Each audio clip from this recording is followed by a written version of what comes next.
Don Freer, it's on the badge here, and I was with the 91st Bomb Group. I started out as a co-pilot, but because of so many losses, I soon became a first pilot. And I flew 26 missions before I was shot down, and I shot down over Berlin and became a POW for about 6 months. Bomb Group. Tech Sergeant Burton Madison, ball turret gunner on a B-24 in the 453rd Bomb Group, 8th Air Force. Jimmy Stewart was my group operations officer. He briefed us on the missions, and I was lucky enough to fly one mission with him. He came along as a co-pilot on one of my missions. My plane was partial payment. Okay. But we trained in Walla Walla, Washington, Rapid City, South Dakota, Pocatello, Idaho, Pyote, Texas, and then we went overseas. We flew over the North Atlantic route from Gander, Newfoundland to Prestwick, Scotland. Oh boy. Uh-huh. I didn't break out of my shell till 1976. My family didn't even know I was in the war. And after I went to one of these reunions, I opened up a little bit. And that's the way it was with my dad. Yeah, All yeah. I knew is he'd been on an airplane. yeah. May the 8th of 44, Harry Truman's birthday. So we put up 48 planes, maximum effort for him on his behalf that day. Went to Brunswick, Germany, aircraft factory. We lost 15 10-man crew that day. That's 150 of my buddies went down on that one mission. I got my ball turret shot off and under me, but I survived it, thank goodness. My 8th mission, I thought, how in the heck am I going to do 30 at this rate? We lose 150 of my buddies on one mission. Any memorabilia you may have that you wish to live in a museum, let me know. I've been visiting museums around, I live in Arkansas, so I've been going to the southern states and looking at places, especially new museums, small military museums who don't get many artifacts. They are really supportive of what we're doing and trying to save these precious items. So far, through September 30th, we are showing a very small loss, about $3,000. Most of that is due to a paper loss on our investments. As you know, the stock market from about the end of June through the end of September took a horrible tumble, and we were not immune to that. So that is the primary reason for our loss. Our membership dues are slightly above what we had projected, which is great news, and any new members we can get just helps that along. We have received some bequests from a few members who have passed on and have thought that the society was a good resting place for some money. So that has greatly helped us out. And with that, we're hoping that we will be able to finish the year in the black. So far it's been, other than the stock market decline, it's been a good year for us. Our total membership right now is a little over 4,000. And I've got, just before I left to come here, I got a stack of some magazines back in the mail. Normally that means that they could not deliver because that person is no longer there because they're deceased. So I've got to do some adjustments. We do that every time we mail out the magazine. We get a lot of notifications. Anytime you move, we don't have as many snowbirds as we used to, but if you move, please don't forget to drop me a line or have a relative drop me a line or something giving me your new address, because I don't divine this stuff. I'm pretty talented, but I just, I lost my divine connection to know where somebody is at all times. So please let us know. It does save us a lot on postage, all right? Okay, I have a very pleasant announcement to make. Our secretary, Mr. Garber, is finishing his term on the board. And because of the good work that he has done to educate school children about the 8th Air Force, we are creating a position that we probably needed for a while and just haven't had the right person to fill it. So he is going to be our Chief of Veterans Affairs and Education.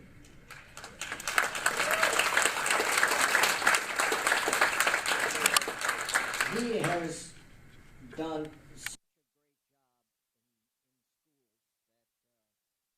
I wish a lot of school, fortunately he has schools that are receptive to having him come in and do that. There are a lot of schools that won't. But he's done a great job. He creates a good rapport with the kids. He knows how to talk to the administration and the teachers. So if any of you are involved in education or want to be involved in education in the local schools and you feel you need some advice on how to proceed, or the type of program to present, Mr. Garber is your man.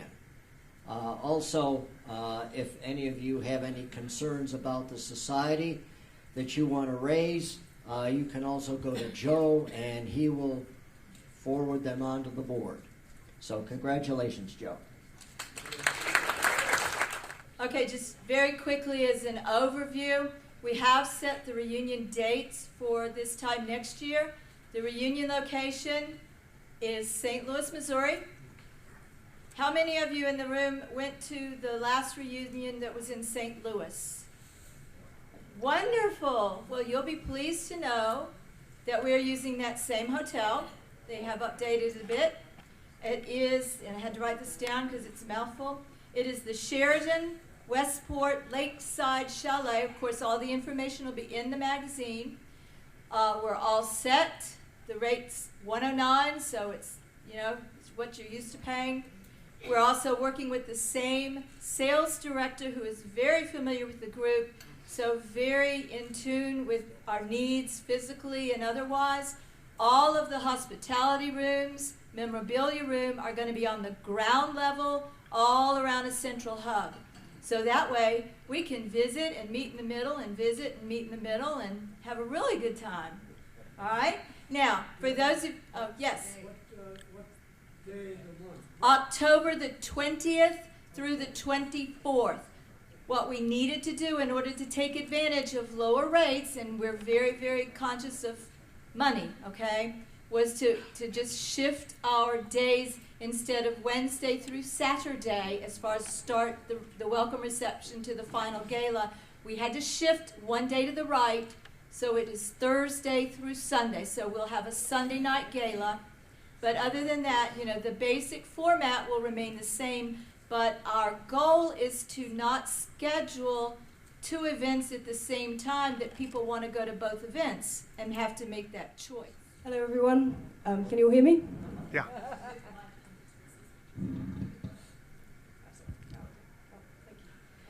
Thank you very much for having us, and thank you, David, for letting us take up some of your time at your membership meeting. We are members, we receive the magazine, we read the magazine, and we're honoured to be here and take part in this reunion. I think it's the fourth year in a row that someone from the American Air Museum has attended. So, last year I came with Jenny Cousins, who's the project leader, and we talked about the new website that had launched that week. It was like a new baby, and now I'm just gonna I'm gonna talk about the year it's had, and then my colleague Emily is gonna talk about what we hope we'll be doing with it in the future, and how we can use the website to improve the displays in the American Air Museum itself for visitors there. So just to the main point I have to say is thank you very much to everyone who's used the American Air Museum website to date. We've been very, very impressed with the way that you guys have taken to it, and you've really gone on there, and about 3,000 people have registered and made edits to the site, which is really incredible when you think that before we were a project team, we had to be emailed, we had to basically correspond individually with that number of people. It would have been an incredible kind of effort within one building. And what the website has enabled us to do, we think, is for you in your own homes to go in there, to enter the name, your own name, your relative's name, find it, edit the entry, and you've been adding so much great information. I mean, it's really, we're in the office, we're doing something else entirely, and then we find that a relative has uploaded a photograph, added more information, really taken part, and it's so heartening, the way that you guys have taken to it. So we just want to say thank you very much for everything you've done so far. We, as a museum, as you all know, I think, have part of Roger Freeman's collection, which includes 15,000 photographs. And as we said last year, we're very aware that he only gained those prints because of the trust placed in him by so many hundreds of veterans, thousands probably, who he spoke to and corresponded with over decades of research.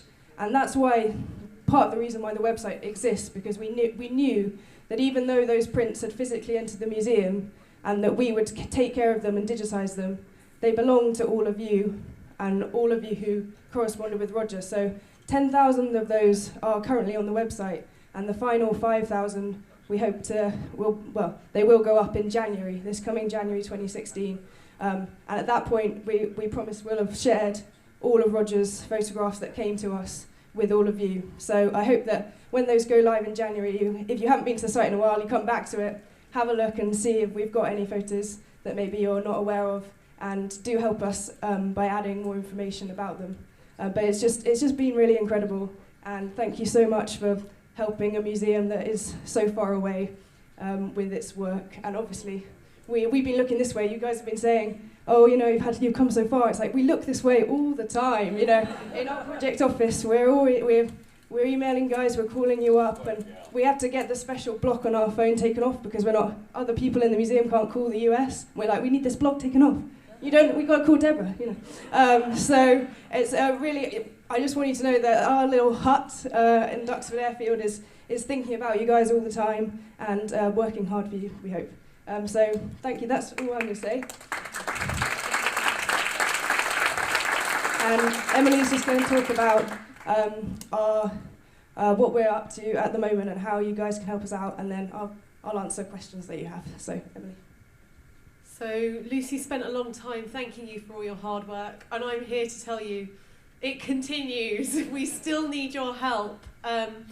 In the exhibition, which will reopen March 2016, we will be redoing our Roll of Honour. For anyone who visited previously, it was tablets on the wall. Now it's going to draw from the website. We want a wall of names with their faces alongside it. But in order to do that, we need you. We need you and your photos to upload them onto the website. If you know anybody who was killed in action or died during the Second World War, member of the 8th Air Force, go online, upload them, and then you'll come into the gallery and you'll see this list of names with their faces alongside. And yeah, that's our call to arms. For an organization that doesn't have any bricks and mortar, we're about feelings, we're about a virtual mission that everybody in this room understands. And we're trying to preserve history, we're trying to preserve the important values. And it's great among people who get it. It's hard to point to the things we've done, but people who get it recognize the Heritage League over the years for, among other things, who we recognize, who we call out. We're about to present an award that we invented a few years ago because we were pleased at the behavior of some of the veteran generation in situations where some people were getting very petty and political and forgetting what the big mission was. And the Executive Committee of the Heritage League of the 2nd Air Division does proudly induct Elmo Maiden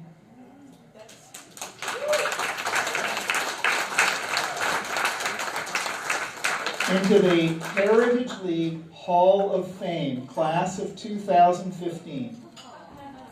The Hall of Fame was established to recognize valuable and unstinting service by individuals over many years to veteran organizations of the USAAF 8th Air Force of World War II.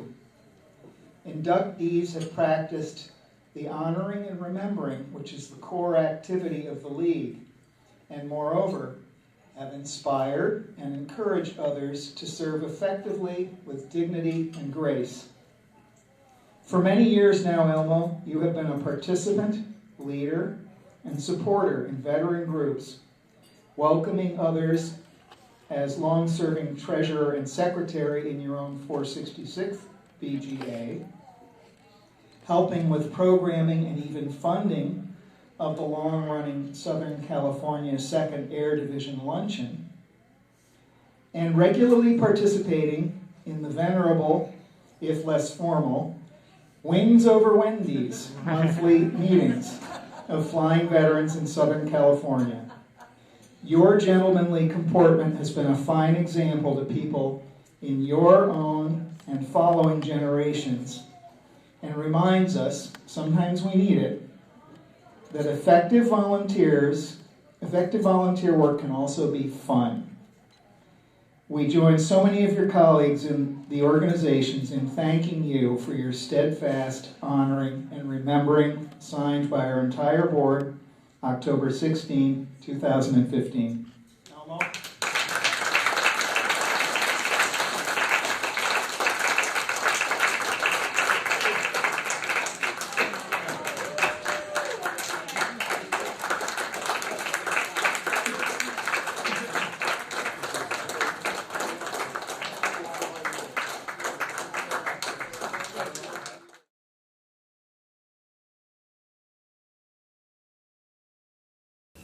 He holds a Bachelor of Arts degree in History and a Master of Arts degree in Geography, both from UCLA.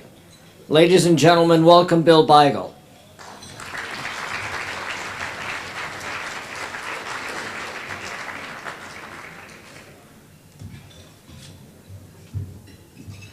How does this sound? Excellent. Excellent? Okay, great.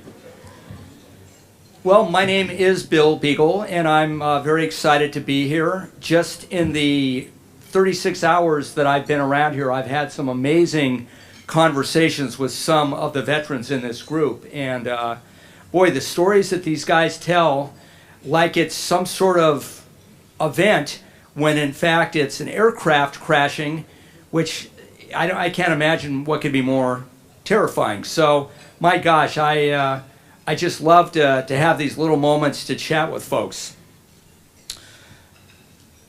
When my dad was a kid, growing up in the 1930s, his family broke up, and he went with his mother to Detroit, Michigan. And being wartime, housing was difficult to find, so he went and lived with his cousins. And my dad only had a sister. He never had any brothers. And the family that he lived with, his cousin, had a son named Morris, who was about 6 years older than my dad. So he was, I guess, born in 1922. And when World War II began, my dad's cousin Morris was working at a machine shop in Flint, Michigan. And about 8 weeks after Pearl Harbor was attacked, my dad's cousin Morris joined the military. And shortly thereafter, he volunteered for the Air Corps.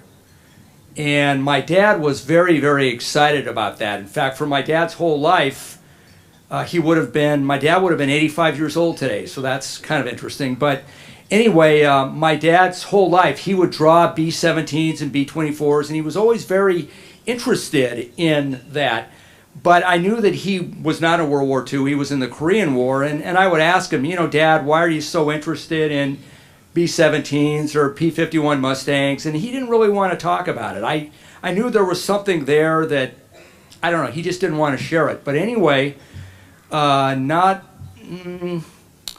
now it's about 15 years ago, I was talking to my dad, and he said, when I was living in Detroit, Michigan, my cousin Morris was in the Air Corps. And I said, you had a cousin Morris in the Air Corps?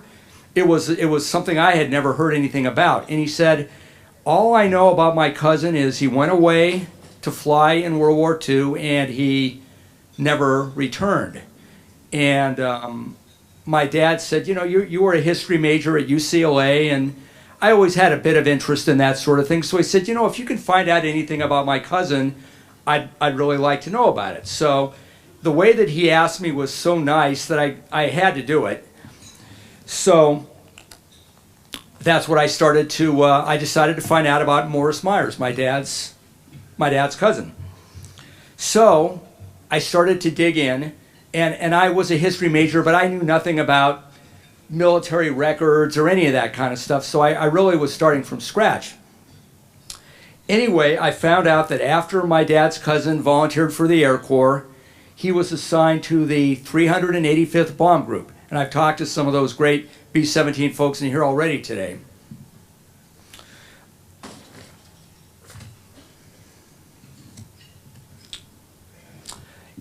On June 20th, 1943, Morris Myers and his crew of 10 other guys, or 9 other guys, left their base in Gander Bay, Newfoundland, to fly to England to join the 8th Air Force and begin their missions.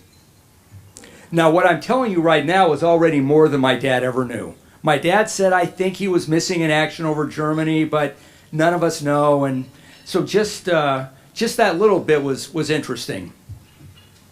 So, about 12 hours after the plane left Gander Bay, Newfoundland, they were going to Prestwick, Scotland. The plane was reported as overdue.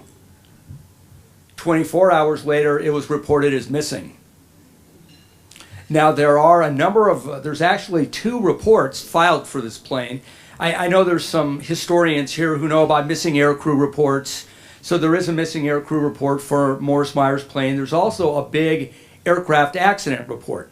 However, both of those reports, and the aircraft accident report is 30 pages, both of those reports say cause is unknown. We don't know what happened to that plane. The co-pilot of the plane had a father who was a very prominent attorney. And so when that co-pilot's father got that missing in action or whatever information he got, it was very vague, and he said, I'm not going to accept that the Air Force doesn't know where my son's plane is. And this is, again, this is the co-pilot of my dad's cousin's plane. So this attorney had some contacts in the Air Corps, and acting as if he didn't know what he was doing, he got a call in. I don't know how he did it. He got a call in to the base weather officer at Gander Bay. And he said, you know, he told him, he made up a whole story, and it's all in the file. He said, I am planning to visit Newfoundland next summer, and I want to know what the weather is like around the 2nd or 3rd week of June most years. And I'm just curious, what was the weather like in June of 1943, around June 20th? And so, and you really got to read this guy's letters, because they are very polished, they're very well done, but you know what he's trying to do. So anyway, the Air Force wrote back and said, the weather was pretty bad on June 20th, 1943. And in fact, we grounded a number of the B-17s that were leaving that day because the weather was so bad. Now, unfortunately, that was not the case with my dad's cousin's plane. Meanwhile, his family back in the United States had almost no information at all. Oops. By the way, I just redid this program for the 8th Air Force, so give me just a second here. All right, so what I have up on the screen, that is an unknown crew from the 385th Bomb Group. And I decided that, who knows, maybe that's the crew that my dad's cousin belonged to, because unfortunately there are no photos of him. Nobody has anything about him. Anyway, the plane was gone for about a year when Morris's sister got a letter from the Air Force. Now, often in World War II, folks or flyers would say, I don't want that scary, dreadful telegram to go to mom and dad. I want it to go to my brother or my sister so that they can be the one to go to mom and dad and say, hey, the plane is missing. Anyway, so Morris's sister got a very unusual letter. The letter stated in part, you'll see I have it highlighted up there. The letter said, there is enclosed a check for $3.35, which represents the only property of Sergeant Myers received at the Army FX Bureau to date. These funds were received by mail from overseas. So hopefully that is puzzling to you, because as I said, Morris never made it overseas. So his sister wrote back a very pointed letter to the Air Force, and it's the kind of letter that I think if it had been written today, it might have had a few more expletives in it. But she was in 1944, so she kept it a bit more polite, but she said, how could this possibly be happening? He's gone. He's disappeared. He never made it overseas. How are you guys finding a check for $3.35? Now, I would love to give you a good story about how that happened, but the Army did not respond. However, I have subsequently found that what the Army Air Corps would do is they would go through some of the lockers of guys that had been stateside, and if they found anything that was clearly belonging to someone, they'd send it home. However, what happened here, I wish I knew, but that letter from his sister, Betty Myers, was really something. So that's a little bit of how I came to be doing this kind of work. And in so doing it, I finally got some of the documents to my dad, and he was thrilled. Only he and his older sister, I believe, are even alive today that know anything about Morris. And so my dad just read these documents over and over and over and over. And he said, you know, Bill, I bet there's a lot of people that would be interested in this kind of stuff. And I said, boy, I imagine there are a lot of people that are interested in this. Now, at the time, I was working a very boring, commonplace corporate job that I won't waste anybody's time talking about. But on the sidelines, I started doing more and more of this work. And I found that there were hundreds and hundreds and hundreds of people that were similarly curious, like my dad was. So that's how I got into doing this kind of work. And now I've done about 1,600 Americans killed in World War II, kind of evenly split between Air Corps, Army, and Marines, and I've done a number of Navy and Coast Guardmen too. So let's talk a little bit about the historical backdrop here. World War II caused the deaths of 50 to as many as 85 million people worldwide. About 20 million of those were in the military. Of that group, 406,000 Americans gave their lives in the war. And these soldiers and sailors and flyers went down and died all over the world, from the cities of Germany to the Alps in the Himalayas, the jungles of the Philippines, the forests and fields of Belgium, and the tiny islands of the Pacific. So these men were spread all over the world. At the end of the war, America was faced with a decision. What are we going to do about these guys? Now, I've had a chance to talk to some British folks here today, and what the British did was they buried all their overseas casualties overseas. So if you were to go to France right now, you would see, alongside the American cemeteries, many, many British cemeteries, and from World War I as well. So the Congress of the United States launched a program called the Return of the World War II Dead program. And the intent of this program was to bring every man home whose family wanted him home, no matter where he was, no matter how long he had been deceased. Now, a question for everybody in the audience: how many other nations returned their dead from overseas? And there's no wrong answers, by the way. None is the correct answer. Well done. That's the first time somebody got that right off the bat. So that's good. That's great.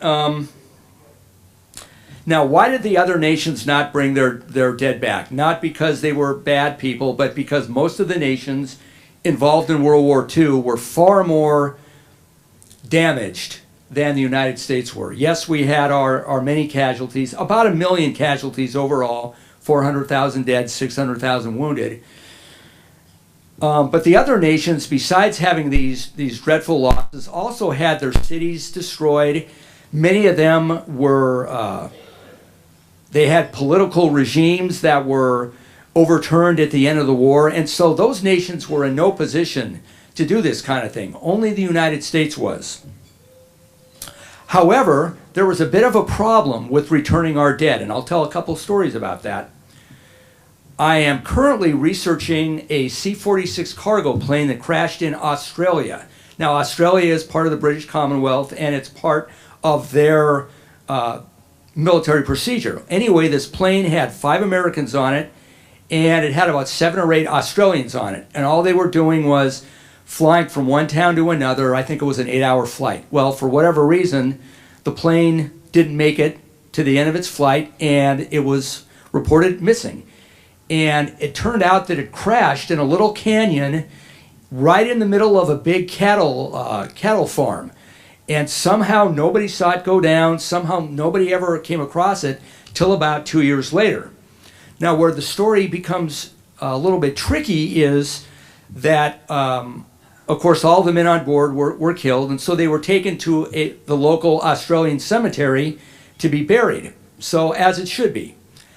Now, at the end of the war, Americans had the option to be returned home. The British and their Australian, Canadian, New Zealand, South African friends did not. So a letter was sent from the Australian embassy in Canberra to the families back home of the Americans who'd been lost, and they said, you know, we know that you probably want to have your sons and your husbands brought back home, but it's going to make an international incident here because the Australians that were on that plane, they're buried there too, and they cannot be moved. So we have to tell you that this is going to be very problematic. So I'm still working this project, but all those Americans are still buried in Australia, and I'm very interested to find out what happened there. Now, the other quick story I'll tell you is about 5,000 to 6,000 Americans were buried at Cambridge and Brookwood in the UK at the end of the war. And like everyone else, like the other men that had died in the war, they had the option to be brought back home. Again, this was very close to causing an international incident because the British were not bringing theirs home. So in my book, I've actually got a couple photos of this, but the way that America decided that they were going to bring these people home out of Brookwood and Cambridge is they were going to put them on trains at night so that nobody could see.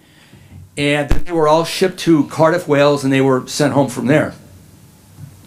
There were similar problems with the French and with the Danish. They felt that it was almost an insult to them to have these guys brought home.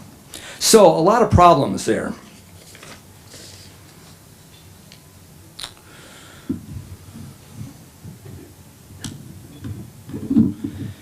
All right. Go to the next one. Anyway, these are some trains. They're supposed to represent the British trains. These are actually American trains. I'll talk about a little later on. And one British statesman said this, then it kind of summed up the feelings of the British. He said, I shouldn't say the feelings of the British, he summed up his own opinion. He said, America feels that she is morally superior to Europe. American soil is God's own country, and the rest unhallowed. So there was a lot of international anger almost that America was doing this. But Americans felt very differently. Americans felt that our government had an obligation to bring these folks home if that was the desire of the next of kin. All right. Pardon the technical difficulty here. So one mother wrote a letter in and said, my son sacrificed his life to America's call, and now you must, as a duty of yours, bring my son back to me. And of course, we could take out the word son and make it brother or father or friend as well. In my book, that's going to be coming out in 2016, I write a lot about a woman named Tessie Fast. Tessie Fast was a divorced mother of two living in Oklahoma City during World War II.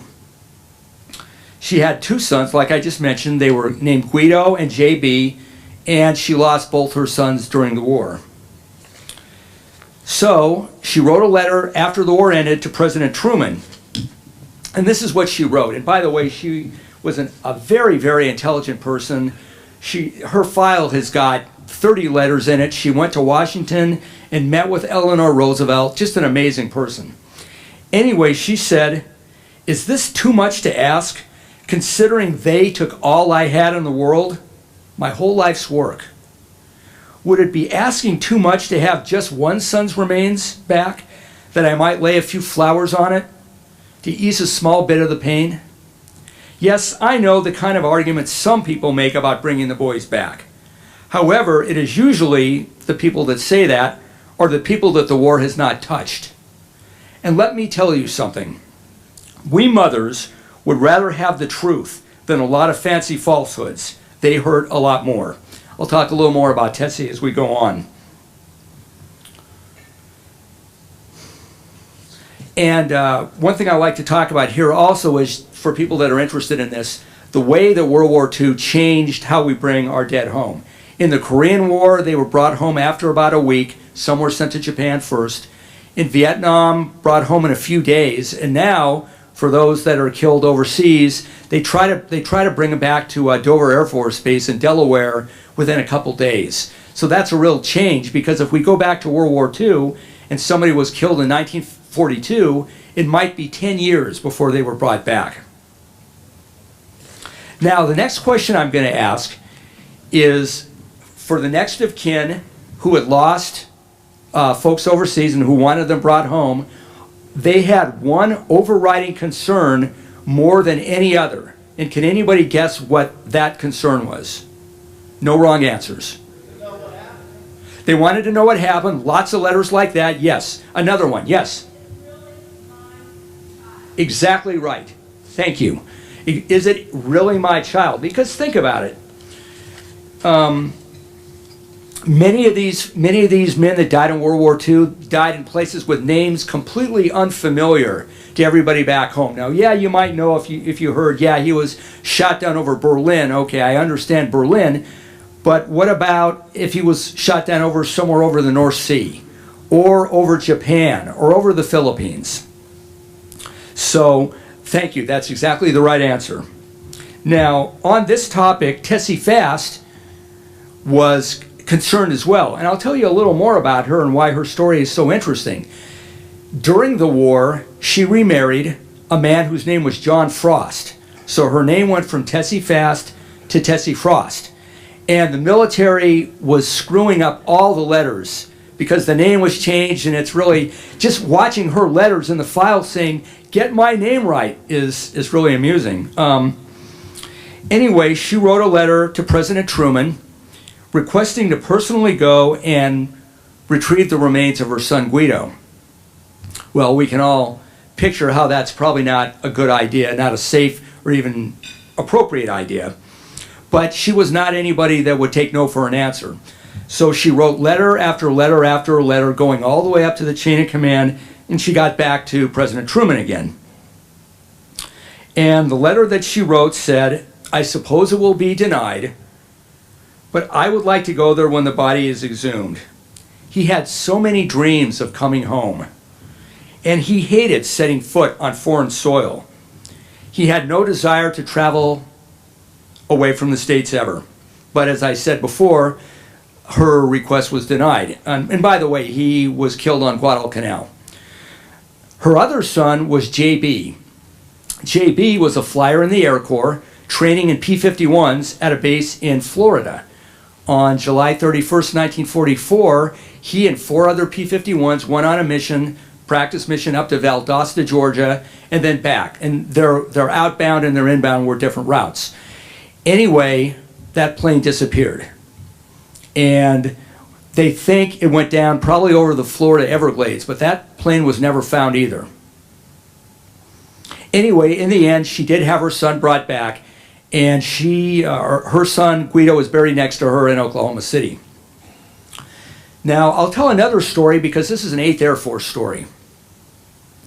John Hummer was a man from Morristown, New Jersey. He had 3 sons, and I've been fortunate enough to talk to 2 of them. His other son, his youngest son, was Bill Hummer. Bill Hummer was a navigator in the 44th Bomb Group. Any 44th Bomb Group today? Outstanding. B-24s, great. Anyway, his son flew B-24s, and I'll see if I can find the picture of him here. Nope, that's Guido Fast. That is Tessie Fast's oldest son, Guido. Look at how young that guy is. I think he was about 19 there. He actually went to Oklahoma State for a couple months before the war started. So that's Guido. Okay, so here is Bill Hummer, and his plane was K-Bar. Anyway, Bill Hummer was shot down and killed in Operation Varsity, which was March 1945, assisting the crossing of the Rhine River. And there were a lot of problems with Operation Varsity, one of them being that for the B-24s involved to be engaged in this, they had to fly very low because they were dropping supplies. Well, they flew low and they flew slow, and the Germans knew they were coming. So it was a very, very bad day for a number of the B-24 groups that day, including the 44th. So after the war, John Hummer had that decision to make: do I want to bring my son home or not? And I think everybody in this room can think what an anguishing decision to have to make, because you bring him home and that presents it might bring you some peace, and then again it might not.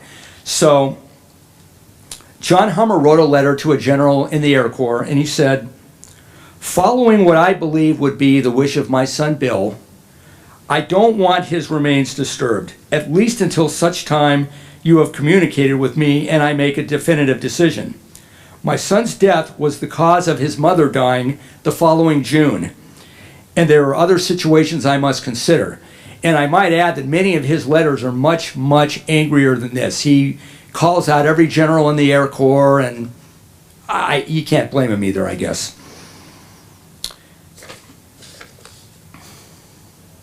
So, anticipating these kind of concerns, and by the way, his biggest concern was, prove to me, government, that that's really going to be my son coming back. And I'm going to go off topic here, or off my script a little, to say that I've read thousands of these files, and the U.S. government and the quartermaster and the military really, really did their job. The extent to which they went to identify these guys, beyond a shadow of a doubt, is absolutely incredible. So that's, whenever I read that, and you know, we all can say the government this, government that, but boy, they sure did a good job there. Now, the government knew that people were going to be concerned, so they prepared a number of information circulars, one of them which was called "Tell Me About My Boy." Another was called "Identification of Remains," and I'll just read a quick quote from that. In this little 5-page flyer, it said, "No effort has been considered too great. Attention was given to even the smallest detail." And they went on to say that what we today call a chain of custody existed. In other words, none of these men would ever be anywhere where they were not in a cemetery where they were properly marked all the way through the process. So the military wanted to let everybody know that, yes, we correctly identified him. No, the remains haven't been lost. This is really what it's supposed to be. And the military had a very strict specification for the equipment that they used, and it's all impressive.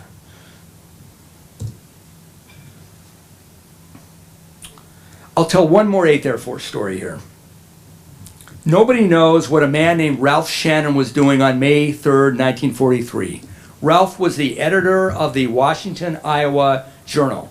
A very interesting guy and a very good writer. I've been able to find a lot of his columns and the writings that he did all during the war and before the war, and he really sounds like an interesting guy. Anyway, nobody knows what he was doing that day. May 3rd was a Monday. Maybe he was just back to work after a nice spring weekend. Who knows? Meanwhile, 4,000 miles away, his son was the pilot of a B-24 nicknamed Hot Stuff. And maybe a few people have heard of Hot Stuff, because one of the men that was on Hot Stuff was Lieutenant General Frank Andrews, who Andrews Air Force Base in Washington, D.C. is named after, and that's where Air Force One flies out of. So this flight and this event got a lot of attention for that. Anyway, Hot Stuff was coming back to the United States because they had finished 25 missions, and they were going to go on a war bond tour all over the country. So all the guys on the plane were very excited. They were done with combat. They were going to be heroes and get to meet all the pinup girls and all that kind of stuff. So the aircraft left England on May 3rd, and Unfortunately, in very, very bad weather, they flew into a mountain in Iceland, very close to Meeksfield, which is where their base was. So, Ralph Shannon, father of Robert Shannon, had a decision to make after the war. And because he was a very well-known writer, he'd been around some, even though he was in this small town in Iowa, he was invited by the Rotarian magazine, which was the magazine of the Rotary Club, to join in their November 1946 issue, which was called Bring the War Dead Home. It was about every individual decision that people were going to make about, do I bring my son home, do I not? So they invited Ralph to write a column. And his column begins with the question always asked, and that we've kind of talked about today. He said, should we bring him home? Always there is a conflict in our thinking between our reason and our hearts. As we think of him, we continue to remember that he's there in that far-off grave in Iceland. He wrote further in his article that we want his small nieces and nephews, Barbara, Mary Jo, and Johnny, to know the reality of his presence and learn of it as something that happened inside their world, not in some far-off war somewhere. So he closed his article and he said, speaking to the people that were reading the article, with you, reason may win. With us, it lost. Our hearts say, let's bring him home. And when that day arrives, we shall imagine happily we hear again the words we heard so often in his lifetime. Thanks, Mom and Dad. So that's another quick story from the 8th Air Force.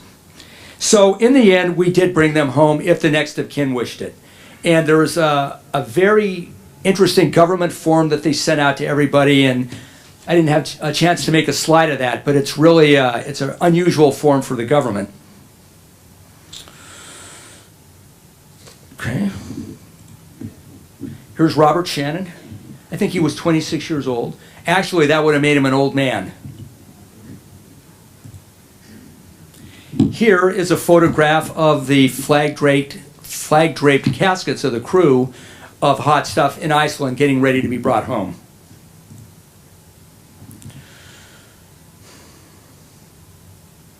On October 27th, 1947, so that's 2 years after the war ended, the headline of the New York Daily News announced, 400,000 people have gathered at Pier 3 in Brooklyn, New York, to honor the nearly 12,000 men being brought home on a transport vessel called the Joseph E. Connolly.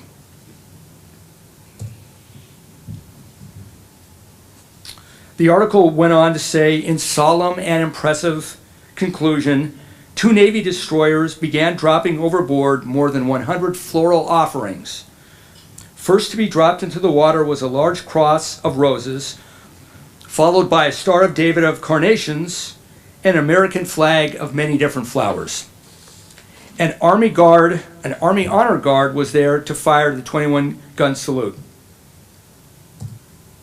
By the way, this event was the event of October 1947. Life magazine, Time magazine, every newspaper in America, all the big periodicals devoted front page space to this. And a lot of my photos are from the Life magazine article. A few weeks before that, another ship went into San Francisco Bay. That was called the Honda Knot, bringing back the dead from the Pacific Theater. Now, at that event, the governor of California, who was Earl Warren at the time, made a speech. And he said, even in their returning, these, our heroic dead, continue to serve our country. Unlike the unknown soldier of World War I, they and their deeds are known. They will be born to the cities and towns where they lived, each a symbol of devotion and sacrifice. It's another photo of the Honda Knot coming in with the with the Army MPs there. Another one of the speakers was Mark Clark. Anybody know who Mark Clark is? Yeah, commander of the Allied forces in Italy in World War II. Mark Clark spoke Mark Clark spoke and said, "The memories of the soldiers and sailors and civilians who died to give us peace and security must not be forgotten. The peace that they won must not be a mockery," which I think is a really good thing to say. The large flowers there are from Harry Truman, the one that say a commander-in-chief on them. And my last quote on that will be this. Another general said, "They gave all, and they have left us their example. It remains for us, with fitting ceremonies, tenderly with our flowers and our tears, to lay them to rest on the American soil for which they died." Over 13,000 people were involved in this project at a cost of $163.8 million in the 1940s. Now, can anybody guess what that is now? $14 billion. So give that one some thought and think about the last time that perhaps the government spent $14 billion on something that we could all say is a good idea, right?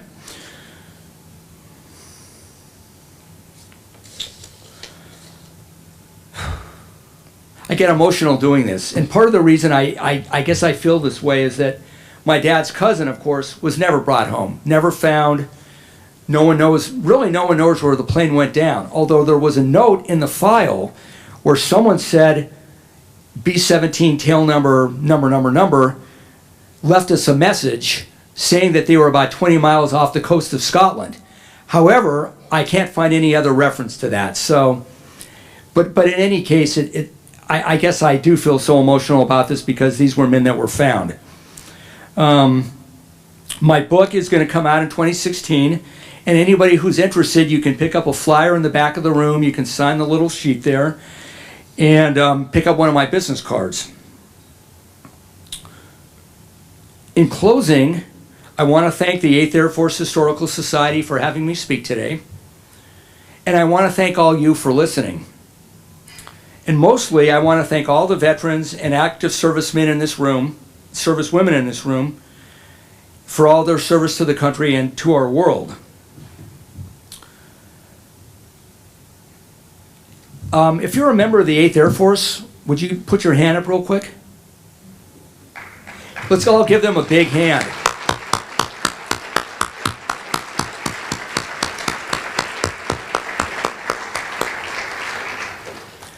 What I like to do before I go is if anybody does have any questions, I love doing a Q&A. Yes?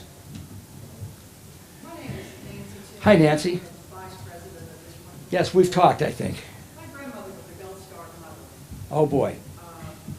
My father's oldest brother was in the Army Air Corps, the big dance, and was killed. He was killed stateside. Yeah. That is not considered a combat death. Right. He's not considered a combat veteran. He was sworn in. Yeah. He wore the uniform of this country. He gave his life, but he's not considered in the roll of honor a war dead. He's a DNB, died on battle. My plans, if I ever get to retire, is to become that one person who goes and supports this effort, that if you wear the uniform of this country and you give your life, I don't care if you're driving a Jeep or in a plane or on a practice run, dead is a dead son or mother. Yes. Thank you. And Nancy, you know what, I'd love to work with you on that. That's a great project that you have in mind. And just to give one quick statistic, 15,000, that's 15,000 American Air Corps flyers died in training crashes stateside. 15,000. What a number, right? And another 5,000 to 6,000 Marine and Navy flyers. Thank you. Other questions or comments? Yes. Yeah, great question. About 75,000 American dead from World War II have never been recovered or identified. Now, some of them, that's right, 75,000.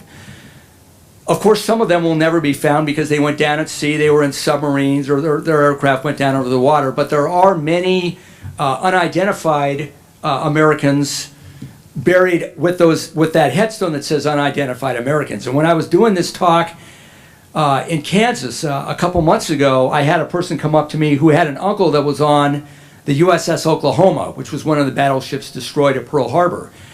And he had just been requested to provide a DNA sample because they think it's possible that one of the unknowns from the Oklahoma is his uncle. So that's a great question. Another quick statistic is about 60% of Americans chose to have the remains brought back. 65%. The rest remain buried in the overseas cemeteries of the American Battle Monuments Commission. Thank you for your question. Any other questions or thoughts? Yes. Do you know Ruth Daniels? I know her very well. Was her son, her dad named Mark Daniels? I don't believe so. Ruth Danielson is actually my my business develop person. Yeah, I'm sorry, I don't think so. Is that someone you know, or?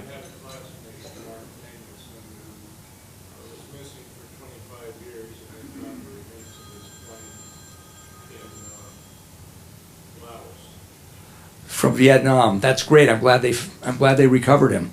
Did you have? Yeah, thank you. Any other questions or thoughts that people want to share? I'm seeing. Oh, I'm sorry, guys. Yeah, I was curious about folks that were brought home. Were they brought to a couple of different cemeteries, or were they brought? Fantastic question, and I'll answer that story with a man named Ross Fujimoto. Ross Fujimoto was a second lieutenant in the 442nd Regimental Combat Team, the very well-known group of Japanese Americans that fought in World War II. He was killed southern France, I believe, and so his father, who did not speak English, he only spoke Japanese and lived in Hawaii, got a letter saying, we're now prepared to bring home the remains. What would you like us to do? So his father couldn't write, but his brother could, and his brother said, I talked to my dad. My dad wants Ross's remains brought back to the family burial ground on Honshu in Japan. And the government did it, all at no expense. Absolutely no expense. No expense spared. So what the form, I'll have to put that form in my next talk because you asked a great question. The form said you have 4 choices. Remain buried overseas, brought back to any private cemetery in the United States, doesn't matter where it is, we'll bring them back. Number 3, brought back to any national cemetery in the United States, doesn't matter where. Or number 4, any country in the world that we can get into. And because of the circumstances at the end of World War II, Japan was one that they could. So they did bring them back to Japan. And the file is an incredible file because some of the parts were missing for the casket. And so they had to send a letter from Japan back to the States to get this all done, but it was all done in real apple pie order. So thanks for that question. Were there other questions back there? Other questions, comments? Stretch your arms. Yes.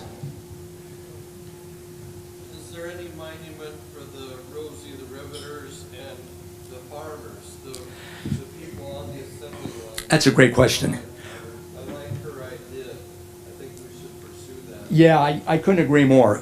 Actually, there is now there's a National Historic Park. I'll have you in just one sec. In San Francisco, that is dedicated partly to Rosie the Riveter, to the Rosies that did all that work in the factories. I think there ought to be more, but that's a good question. Yes. Oh, okay. Thank you. Thank you. Well, if there are no more questions, I'm going to say you've been a wonderful audience, and thank you for letting me kind of try out my 8th Air Force talk here. Thank you very much. You've been great.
Good evening, ladies and gentlemen. I'm honored to preside over this candle lighting ceremony in honor and memory of those brave men and women of the 8th Air Force who flew the hostile skies of Europe during the dark days of World War II. Good evening to members and guests of our society. We thank you for your attendance at this reunion and for your involvement in this candle lighting ceremony. Our first candle will be lit by Dottie Smith, whose deceased husband served in the 493rd Bomb Group, and this is Dottie's 31st reunion.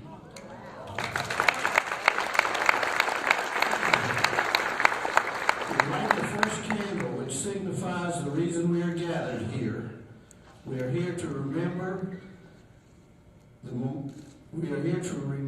the history of the 8th Air Force. Let us now remember the fallen and those who survived, all of whom left an indelible mark on the illustrious history of the 8th Air Force during World War II. I will now call on our other candle lighters to illuminate this hall with candles of remembrance to all who contributed to the victory in Europe. In addition, let us also honor others who stood by them during their historic days. Lastly, we will recognize those of today's United States Air Force. Our second candle will be lit by Gold Star sons, Ron and Dennis Rogers, whose father, Gerald Buck Rogers, was killed in action in April 1944. Nearly 7 decades ago, 28,000 aircrew members of the 8th Air Force sacrificed their lives for a noble endeavor. Their offering preserved freedom for our country and people for other nations. Let us now remember those heroes who now silently fly on one more peaceful mission.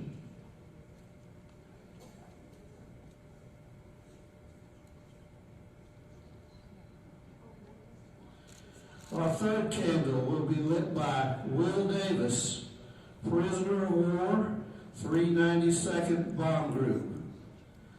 This candle shines brightly for the 27,000 brave airmen who were once prisoners of war in a dark era of their lives.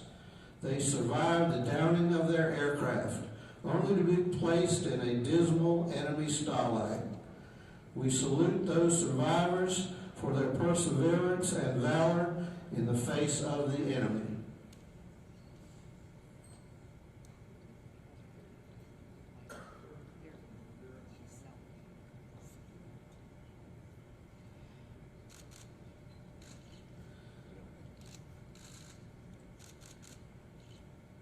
Our fourth candle will be lit by Don Holmes, 458th Bomb Group. Don was a bombardier. This candle recognizes those who flew the bombers on numerous dangerous missions. These stalwart airmen took off in dawn's light, often returning in evening darkness. Although facing a harsh environment, flak and fighters, they nonetheless were never returned or retreated from their mission.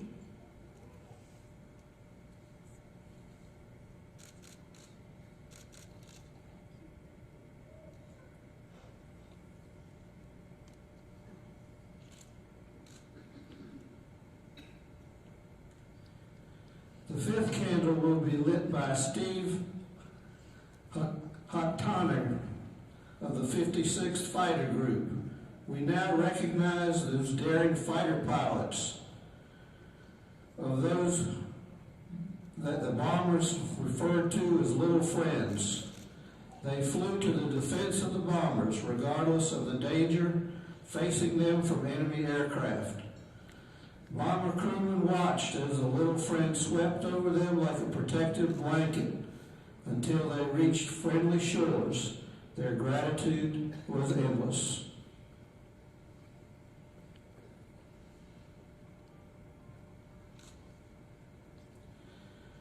Our sixth candle will be lit by Richard Shandor, board member of the Escape and Evasion Society.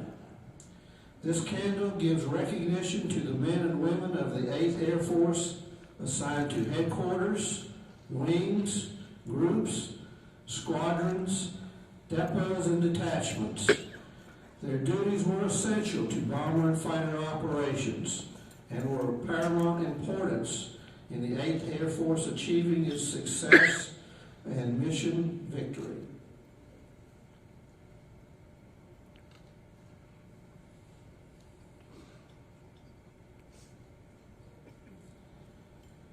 Our 7th candle will be lit by Paul Bellamy and Jeff Hawley of the 1st Air Division Headquarters, Historical Society of the United Kingdom. This candle is in remembrance of our Royal Air Force bomber and fighter commands. The stalwart airmen of the RAF fought gallantly before our arrival and then again by our side. They did so while continuously displaying an indomitable spirit, a spirit that will never be forgotten by their Yankee comrades. We also thank the British civilians who so kindly welcomed this friendly invasion of their shore. Many friendships were formed that will never be forgotten.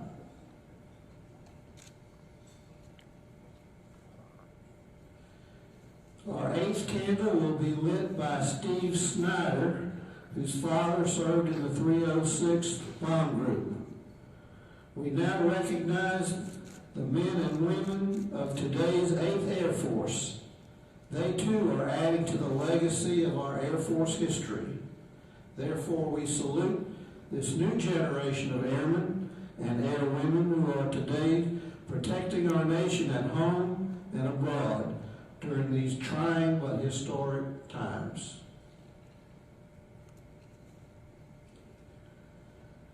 Our 9th candle will be lit by Damian Fisher and Olivia Coster. In closing, those who were there in World War II will never be forgotten. They pass on their saga to a new generation. Their words become the words of the next generation.